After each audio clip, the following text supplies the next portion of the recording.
자, 오늘 제목이 두 종류의 불타는 얼음이라는 제목입니다.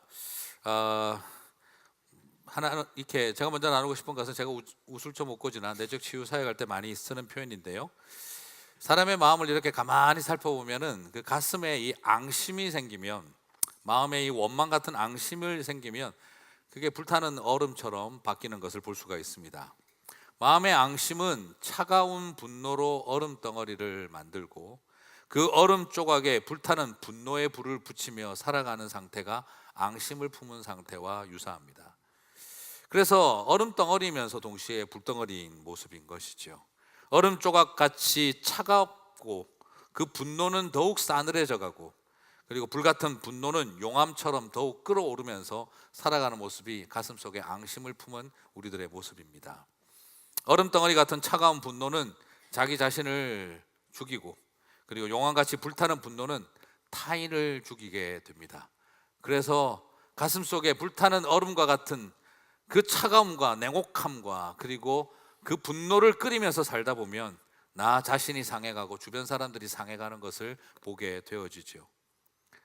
많은 교회와 또 성도와 또 교회의 지도자들이, 또 목회자들이 이 불타는 얼음이 되기가 쉽습니다. 불처럼 타올라야 할 사랑의 열정은 꺼지고 불타는 분노만 타오르고 있는 것이지요.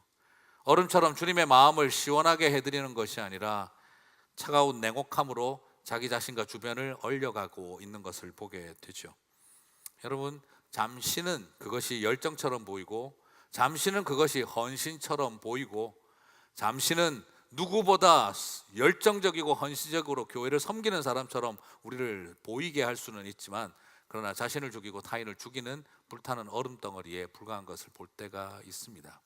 내가 저것들보다는 잘할 거다 하는 마음, 내 저것들에게 꼭 보여주고야 말리라 하는 그런 인간적인 분노와 그리고 그들을 향한 잔혹한 마음을 가슴속에 아는 채 나를 열심히 제자의 모습으로, 헌신된 그리스도인의 모습으로 만들어 갈 수도 있는 것이죠. 여러분, 이것이 있으면 우리 모두가 아프고 자기 자신이 제일 아픕니다. 그럼 이것을 어떻게 그러면 녹일 수가 있는가? 그것은 오로지 성령 하나님 안에서 뜨거운 눈물이 있어야만 가능합니다. 성령 하나님 안에서 뜨거운 눈물이 있을 때 그 뜨거운 눈물이 우리의 불을 꺼뜨리고, 성령 하나님 안에서 그 뜨거운 눈물이 있을 때 우리의 차가운 얼음 조각을 녹여낼 수 있기 때문입니다.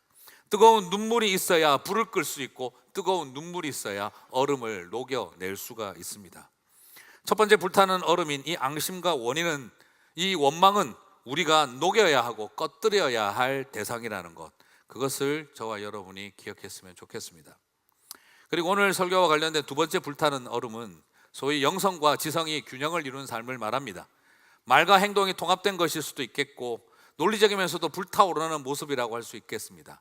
로이드 존스 목사님이 설교는 불타는 논리라고 이야기를 한 것처럼, 정말 하나님의 백성들은 불타는 논리와 같은 모습으로 살아가야 할 존재라는 것이죠.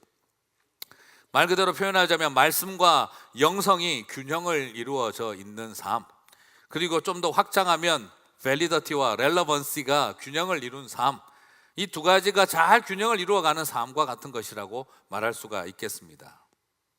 첫 번째 불타는 얼음이 냉혹하게 불타오르는 앙심이라고 한다면, 두 번째 불타는 얼음은 불타는 논리로 균형을 이룬 영성이라고 말할 수가 있겠습니다. 사랑하는 성도 여러분, 여러분의 마음속에는 앙심이라고 하는 불타는 얼음이 존재하고 있으십니까? 아니면 영성이라고 하는 불타는 얼음이 존재하고 있으십니까? 나는 내 마음속에 존재하고 있는 이 불타는 얼음들이 어떻게 존재하는지를 정직하게 하나님 앞에서 진실할 필요가 있습니다. 그렇습니다. 때로는 우리는 바르게 하기 위해서라고 스스로 말하고 있지만, 내 안에 깊은 앙심이라고 하는 불타는 얼음이 존재할 수도 있는 것이고, 그리고 우리의 마음속에서는 끊임없는 미움과 경쟁심이 나를 불타는 얼음 덩어리인 앙심으로 만들어가는 것을 발견하기 때문입니다. 사랑하는 성도 여러분, 그러나 우리에게 필요한 것은 바로 불타오르는 논리처럼 하나님의 백성들은 영성과 말씀이 함께 균형을 이룬 또 다른 불타는 얼음과 같은 모습이 되어야 합니다. 마음에 깊은 앙심을 품은 불타는 얼음은 리더가 되어서는 안 됩니다. 그것은 파괴를 일으키는 조화일 뿐입니다. 참된 영성으로 두 번째 불타는 얼음이 되어야 합니다. 그것은 파괴적 조화가 아니라 상생과 살리는 조화를 이루는 일이어야 합니다. 미지근한 것도 균형이라고 생각하면 안 됩니다. 이것도 저것도 제대로 하고 싶은 마음이 없는 상태에서 그것이 나는 균형이라고 생각한다면 그것은 옳지 않습니다.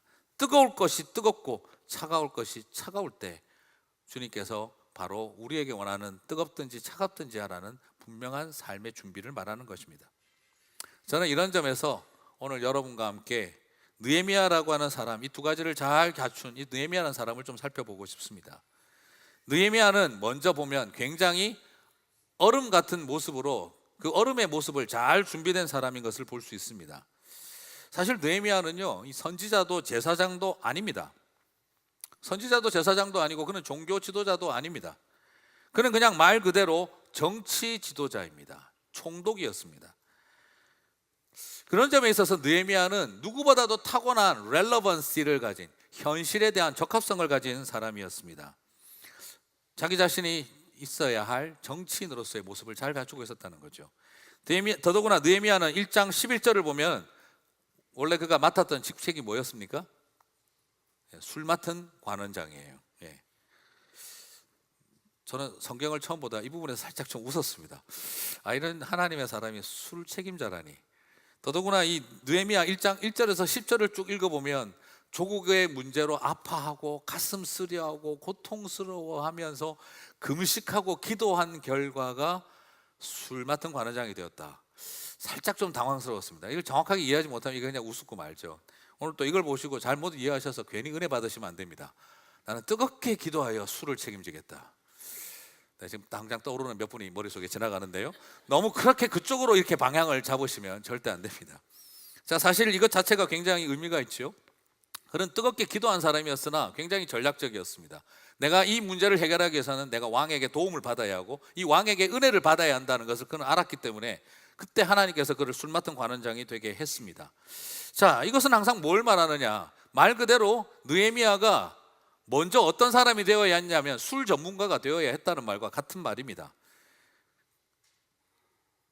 기도하고 열심히 금식해서 술 전문가가 된다. 어떻게 생각하면 우리 입장에서는 조금 애매한 일이기도 합니다. 그러나 고대 상황을 우리가 이해하면 이건 그냥 단순하게 술 먹는 사람, 술꾼이 된다는 말하고는 차원이 다른 이야기입니다. 그건 바로 뭘 말하느냐면 정권 안보를 책임지는 일종의 고위공직자와 같은 역할이라는 거죠. 무슨 말이냐? 그 당시에 이 술 관원장은 왕의 생명을 책임지는 것과 같은 자리였습니다. 먼저 왕이 술을 먹기 전에 먼저 마셔봄으로써 독살의 위험으로부터 자기가 생명을 던져 왕의 생명과 안보를 지키는 역할을 감당하는 것과 같은 것입니다. 여러분, 이게 뭐하고 똑같으냐 그러면 요셉이 애굽에 있을 때 술 맡은 관원장과 떡 맡은 관원장이 감옥에 들어왔던 거 기억하시죠? 그죠? 그들이 술을 식초로 만들어 가지고 혹은 빵에 곰팡이가 슬어서 감옥에 들어왔겠습니까? 그렇지 않습니다. 바로 파라오를 향한 독살 음모가 있었다는 거죠. 독살 음모가 있었는데 아무리 봐도 술 담당 책임자 아니면 떡 맡은 책임장, 수락관 황상궁인지 김상궁인지 하여튼 누가 애매한 상황이 지금 되어버린 겁니다. 그래서 도대체 누가 이 일에 직접적 연루가 있는지 경호대장인 보디발이 그들을 잡아왔던 거죠. 같은 맥락입니다. 지금 여기에서 느헤미야가 술 맡은 관원장이 되었다는 이야기는 왕의 최측근으로서 왕의 생명을 보장하기 위해서 그가 먼저 술을 맛보는 사람이었다라는 것입니다. 자, 그렇다고 한다면 이것은 그냥 단순하게 술맛만 잘 봐가지고 되는 일도 아닙니다. 왕을 향하여 목숨을 던질 만큼, 왕에 대한 생명을 던질 만큼 충성심이 인정받아야 합니다. 그것은 자기 자신의 인격적인 훈련만이 아닙니다. 주변 사람들이 인정해야 합니다. 왕이 신뢰해야 하는 관계라는 것입니다. 그리고 그 정도만이 되는 게 아닙니다. 항상 왕 옆에 있다 보면은 항상 왕과 함께 이렇게 겸상을 하면서 겸상을 한다 이렇게 한다고 했었어야 되는데 제가 이렇게 한다고 한 것은 절대 제가 평소에 습관이 나온 게 아닙니다. 저는 못 먹습니다. 겸상을 하면서 그렇게 하면서 계속 하는 이야기가 뭐겠습니까? 내가 이번에 땅을 살려고 하는데, 내가 이번에 저기 사람을 세우려고 하는데, 내가 저기에 건물을 지으려고 하는데, 내가 이번에 세금 제도를 바꾸려고 하는데 너 어떻게 생각하니? 그 대화를 주고받으며 정책 자문 역할을 해주는 일이 바로 또한 느헤미야의 역할입니다. 무엇을 말합니까? 그가 이 일이 되기 위해서는 해야 할 일은 바로 술 전문가가 되어야 하고, 독약 전문가가 되어야 하고, 고위공직자로서 정책 전문가가 되어져서 생명을 던질 만한 충성심을 사람과 왕에게 인정받는 사람이어야 했다라는 것이지요. 금식하고 기도하며 성전 재건을 꿈꾸었던 느헤미야를 하나님은 종교 지도자가 되고 목사가 되게 하는 길로 이끌어간 것이 아니었습니다. 제국의 고위공직자가 되게 하는 일, 정치 지도자가 되도록 이끌어 가셨습니다.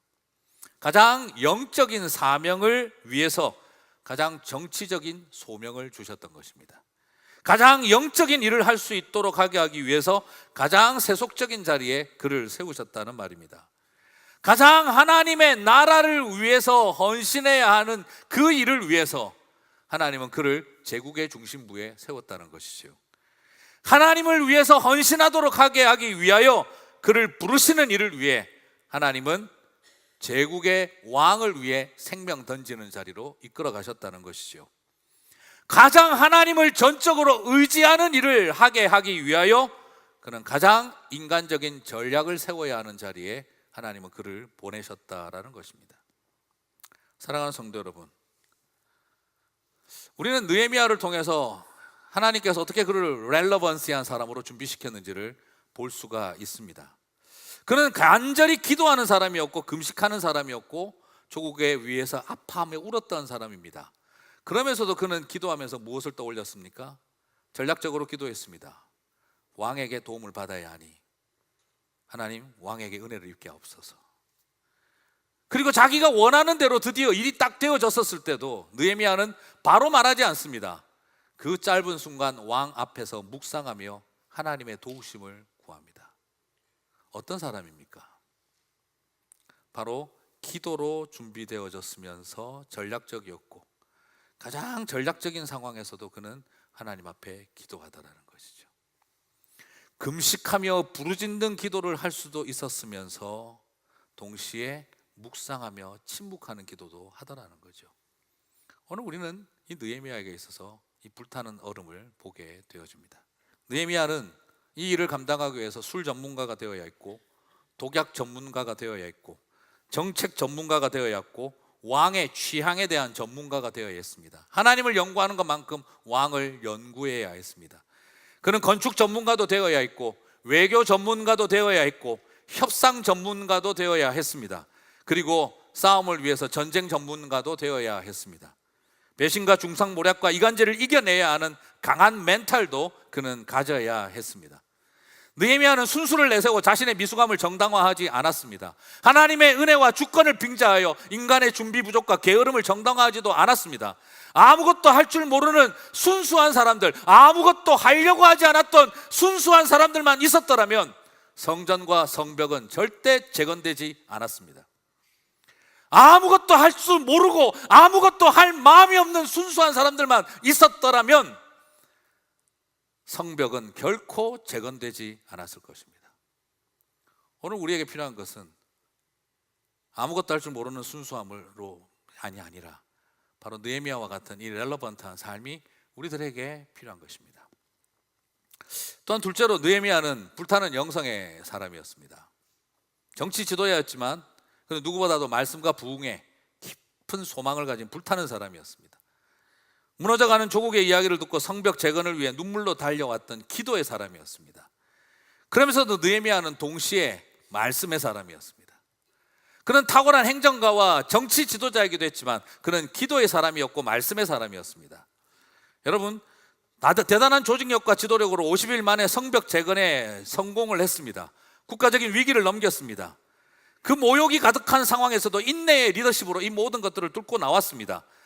어쩌면 이 위대한 역사를 잘 이끌고 이제 앞으로 우리는 잘 될 것이라는 그런 낙관주의와 내가 이 성벽을 세웠다 하는 소위 업적주의, 성과주의에 거기에서 그냥 끝나버릴 수도 있었습니다. 그러나 느헤미야는 성벽을 재건하고 성문을 달았다고 해서 이스라엘이 완전히 회복될 것이라고 생각하는 그런 아주 미신적인 순진한 믿음을 갖고 있었던 게 아니었습니다.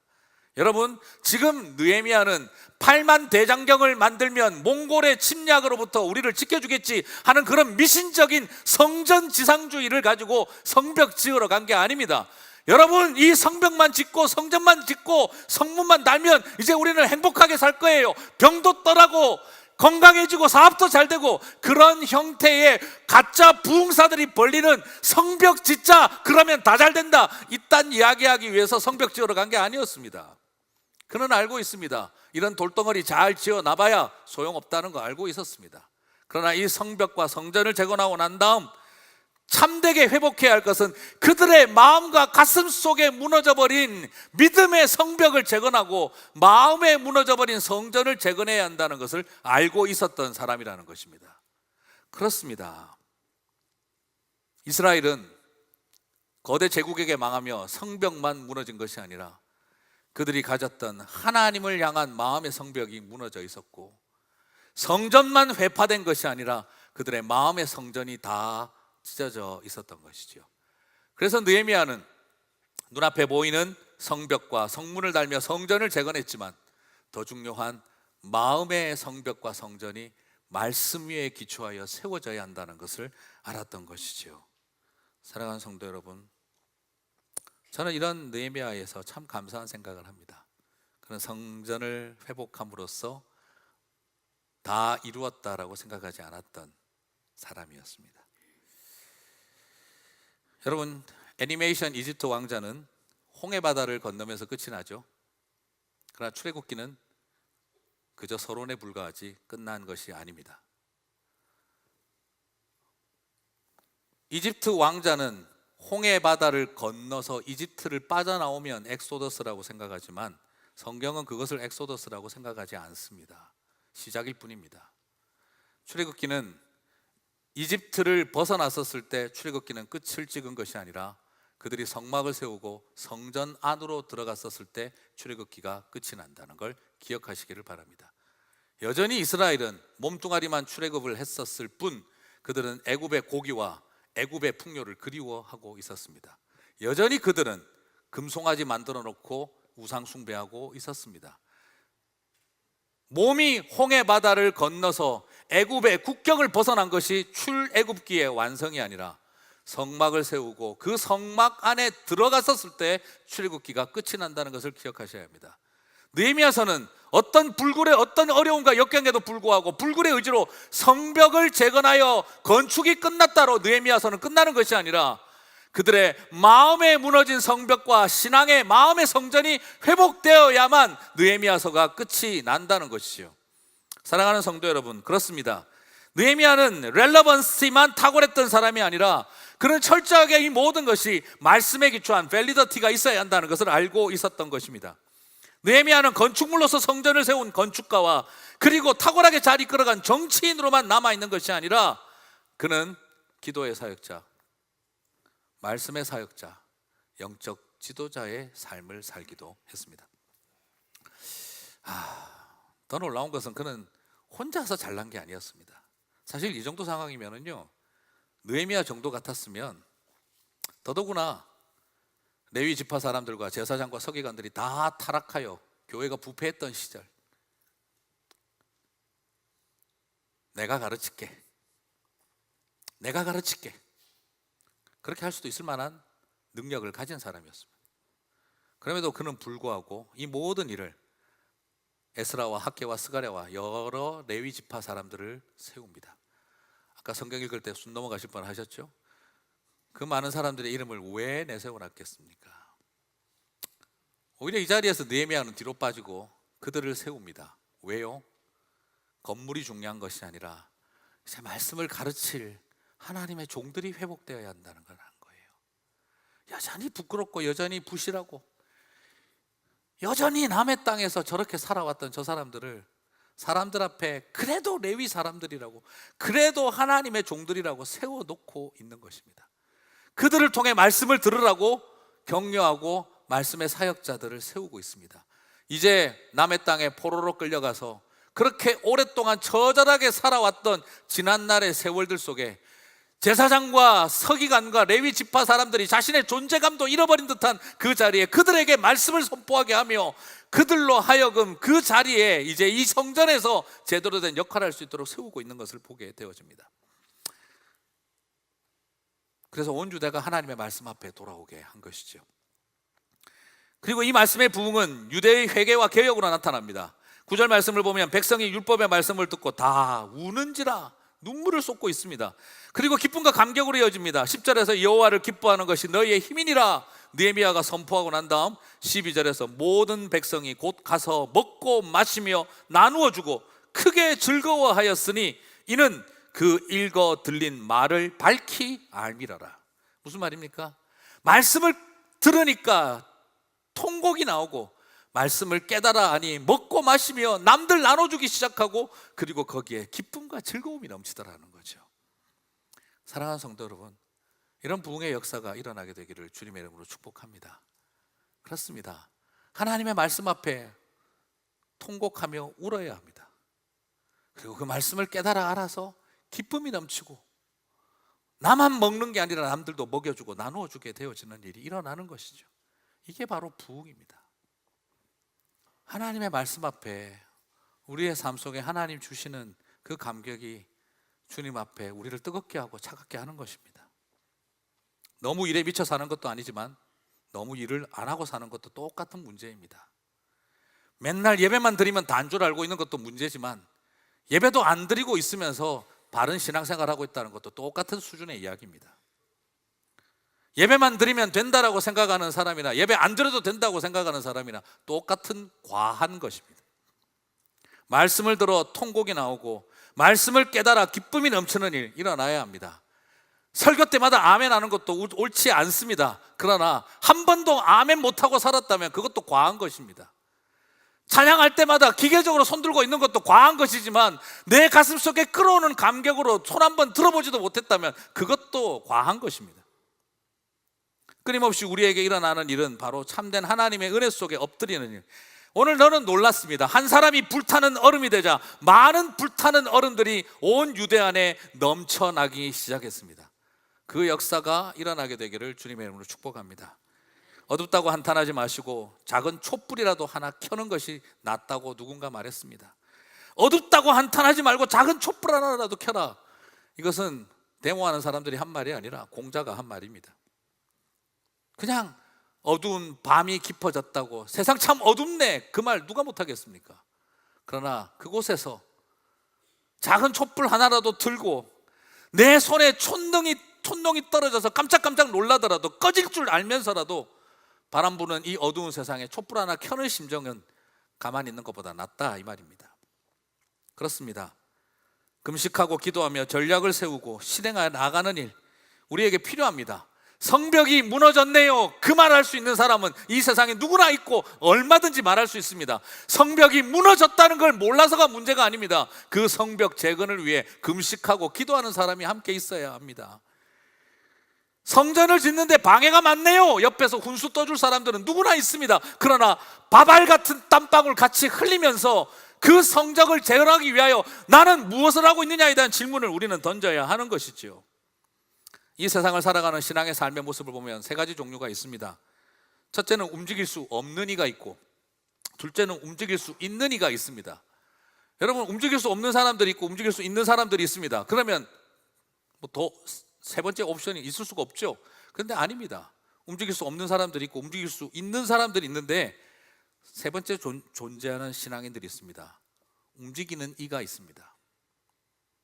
여러분 움직일 수 없는 사람들만 있고 움직일 수 있는 사람들만 있는 것이 아닙니다. 움직이는 이가 있습니다. 그분들은 움직일 수 있는 분들이기도 하고 움직일 수 없는 분들이었기도 합니다.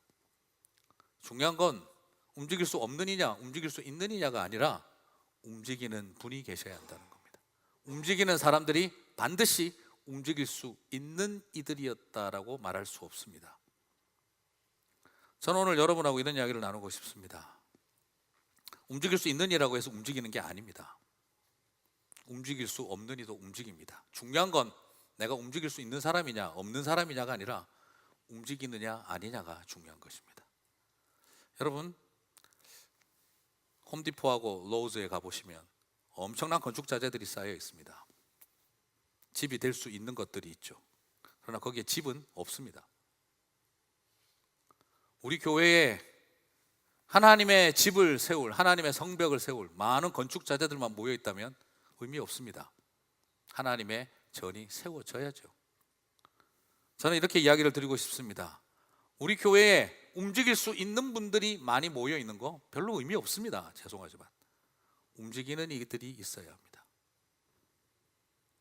움직일 수 있는 분들이 많다는 것이 우리에게 자랑이 될 수가 없습니다.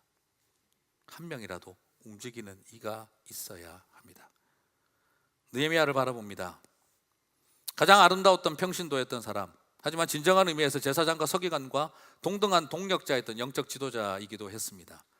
앙심으로 가득한 불타는 얼음이 아닌 밸리더티와 렐러번시로 균형 잡힌 영성으로 불타는 얼음이었습니다. 저는 그런 엘리야가 그립습니다. 그런 느헤미야가 그립습니다. 사랑하는 성도의 말씀을 뵙겠습니다. 느헤미야 1장에서 3장에서는 그가 문제를 잘 해결하는 것도 대단했습니다. 1장에서 3장 사이 금식하고 기도하고 아파하며 왕의 도움을 구하고 그리고 가서 백성들의 동의를 얻어 만반의 준비를 해서 성벽을 재건하는 일 대단했습니다. 여기까지는 어느 정도 누구나 할 수 있습니다. 그런데 4장과 6장 사이에서 사람들은 견뎌내지 못합니다. 회방과 대적자와 끈질긴 중상모략과 이간질과 그리고 끊임없는 말바꿈과 갈등 속에 서 있다 보면 내가 뭐 하려고 내가 하나님 일한다고 여기까지 나섰나? 하나님 위해서 성벽 재건하려고 왔더니 온 세상 널린 거는 방해하고 회방하고 경쟁하고 밥그릇 싸움하려고 드는 저 사람들밖에 없구나. 안 한다, 때려치운다. 여기서 멈출 사람들이 대부분입니다. 그러나 느헤미야는 이 4장과 6장의 자리를 참아냅니다. 그리고 7장에서 결국 성전을 재건합니다. 그런데 7장까지 가는 것도 가능합니다. 사람으로서 불굴의 의지를 가지고 역경을 뚫고 갈 수도 있습니다. 그러나 저는 느헤미야에게서 더 크게 배우는 것은 내가 이 과정을 뚫고 성벽을 재건하고 성전을 세웠다. 이젠 적당히 자신의 성과와 업적에 칭찬받으며 살아가도 될 터인데 그는 여전히 고팠습니다.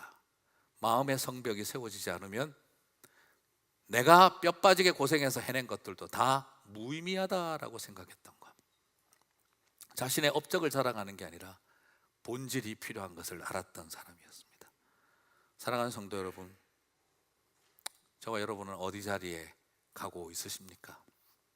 그렇습니다. 느헤미야도 경험했습니다. 불타는 얼음들, 사마리아 사람들, 예루살렘 터줏대감들, 자신들의 기득권을 말하면서 자리 내주지 않으려고 버티며 끝까지 자기를 괴롭혔던 사람들, 사마리아 사람들, 그는 지독하게 경험했습니다. 그도 불타는 얼음들을 경험했습니다. 그러나 그는 똑같은 불타는 얼음들이 되지 않고 하나님의 가슴을 품은 또 다른 불타는 얼음이 되었습니다.